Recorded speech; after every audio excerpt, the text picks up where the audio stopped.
В 15 часов 29 марта 2022 года на 134-м километре Казань-Оренбург водитель автомобиля «Лада Ларгус» выехал на полосу встречного движения и совершил столкновение с автомобилем «Ивеко».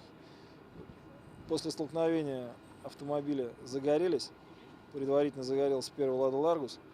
Соответственно, после возгорания произошло вспыхивание, и после этого, соответственно, машины остановились. После этого в результате дорожно-транспортного происшествия 6 человек погибли, включая водителя.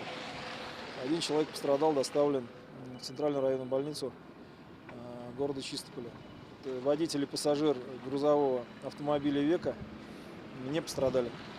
Соответственно, они после дорожно-транспортного происшествия вышли, оказали помощь, насколько могли, вытащили одного из пассажиров «Лада Ларгуса», которого потом доставили в больницу. Ну и, соответственно, больше сделать ничего не смогли, потому что уже везде был пожар. Значит, предварительно погодные условия на данное время характеризовались метелью.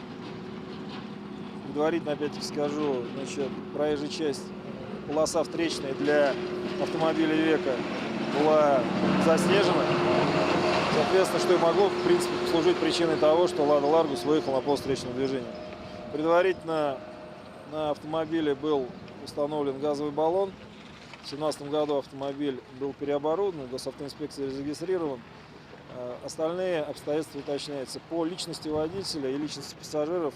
Пока личность установлена после проведения соответствующих экспертиз.